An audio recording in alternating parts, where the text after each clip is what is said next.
probabilities and the odds of me taking a short on that day at some point heavily in my favor. And that's what I like. It's like, on a first green day, which a lot of people like to short for whatever reason. They see this massive gapping crap thing. And I hate that. Yeah. I can't short on first green days.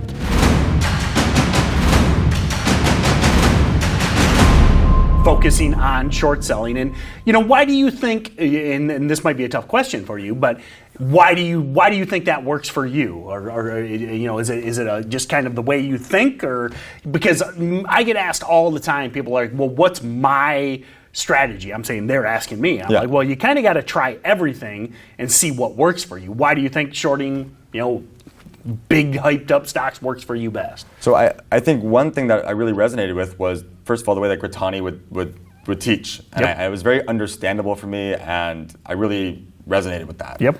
Another thing is I think the strategy fit this schedule that I had as a college student, where a lot of the morning panics that I ended up becoming very consistent with would happen in that first 30 minutes to an hour of the morning. Which you're, at this point, West Coast time, right?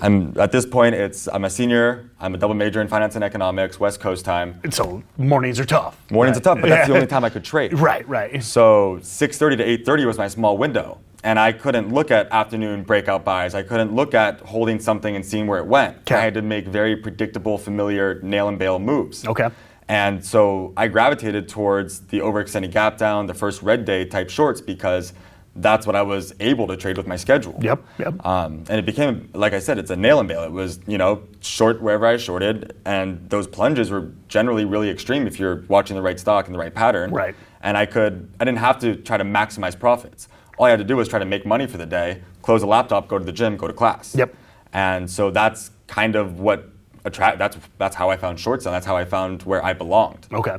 And I think that's a great couple things there that I want to focus on is that time of day and personal schedule type thing. Something I talk about all the time. Sykes talks about all the time. I mean, I think Sykes has an entire instructional DVD strictly based on time of day. Yeah. So, but it's an important thing, and that's something you need to recognize. If you've got that job, if you've got school, if you got both, if you can trade in the morning, you got to find setups that work in the morning. If you can only trade in the afternoon, focus on setups that work in the afternoon, because stuff that works in the morning doesn't work in the afternoon, and vice versa. And don't discount that value, that kind of time of day type thing. So back to setups, I want to talk about this because people hear these these terms, these abbreviations that we all use. Sure. So a couple you mentioned was, that overextended gap down, that first red day.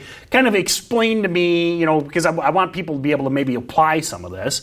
When you say overextended gap down, that's 3 words or 2 words, I guess, for a setup. Explain what is an overextended gap down. So a lot of the short sales that I make revolve around that first red day where you have a stock that's, it's had a lot of extension and it's got multiple green days in a row of just, going off of a base of wherever. And it's that first time that it's red on the day. Yep. And so this is a stock that's been green 3, 4, 5, 6 or more days in a row. Up hundreds of percent points. Yep. And then now, are you looking for entry? Are you looking for that that what we call that big parabolic candle for that for that blow off top type idea, or are you just looking for steady uptrending action? A lot of it is case by case, but generally I don't like grinding action. Yeah, I want volatility, right? I want people who think they're right and all of a sudden are wrong really bad. They're well said. That's where I'm going to make some money. Yep. Just the price inefficiency. But so all my shorts, they revolve around that first red day after massive extension because there's a lot of good reason as to why that day is going to be covered in selling action, or at least there's not going to be very many buyers. Yep. And so it's more than just a candlestick chart at that point. Now I have a good reason as to why, whether I'm shorting bounces on a first red day, or it's an overextended gap down type setup, or it's going red for the first time. It's amongst that first red day where I think people don't want to buy this stock because it's already extended off a base for multiple days. It doesn't make a lot of sense to make a responsible decision. Clearly the price is inefficient right now. So not a lot of buyers. If you were long during the run-up, you're now a seller, and that first time it's red is a huge trend change. Yep. This is the first time that it's red on the day. And longs know that, and they know that they need to get out of their position. So that's another area of selling pressure. So there's no buyers, there's a bunch of longs selling their positions, and then there's the short sellers who know as well to start attacking on this day. So that's a lot of selling, and there's no one buying. Right. So it puts the probabilities and the odds of me taking a short on that day at some point heavily in my favor. And that's what I like. It's like, on a first green day, which a lot of people like to short for whatever reason. They see this massive gap and crap thing. And I hate that. Yeah. I can't short on first green days because that's a day where it should be covered in massive amount of buying. Because if shorts are getting squeezed, they're buyers. If people believe in the news, they're buyers. If people just want to buy something, it's a first green day gapping up, they're buyers. And that's the opposite of my situation. Now there's 3 buyers and 1 seller. Well said. Yeah. And I'll get blown out of the water.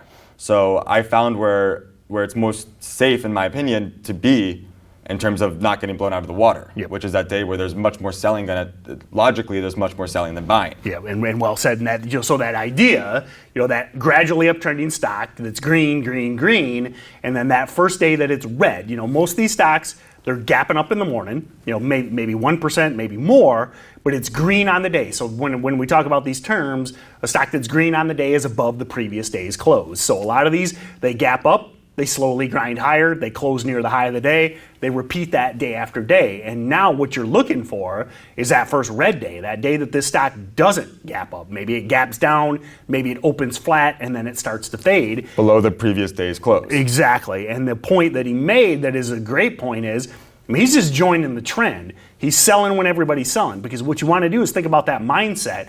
If you bought 4 days ago, 3 days ago, 2 days ago, or a day ago, in theory, you're green. You're up on this trade. So now when you see this trend change, you're just taking profits. It's not like you think the stock is going to zero. You're like, hey, I rode this up. I'm taking profits, so I'm going to sell. So you're selling as that short seller, as you're selling first before you buy back. You're joining the trend. Selling begets selling. The more selling there is, and the other great point he made is, who's buying on a stock that's up 12 days in a row?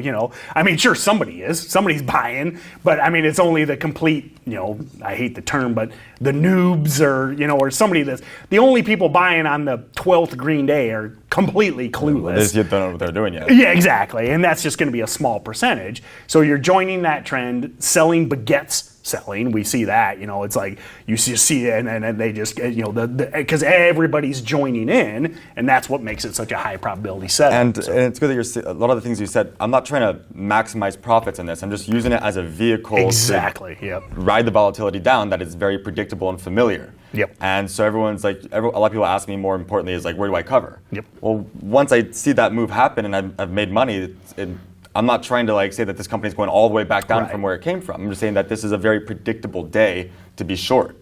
And that's where I found consistency. Thanks for watching our video. Be sure to comment below with any trading related question. We love answering your questions. Also, like and share with your friends, and be sure to subscribe to be notified as soon as our next video hits. And if you're looking to expand your trading knowledge, don't forget to check out all of our other videos, and be sure to click the trial below. Check out StocksToTrade. I think it is one of the best, most rapidly advancing softwares out there. Be sure to check out our trial.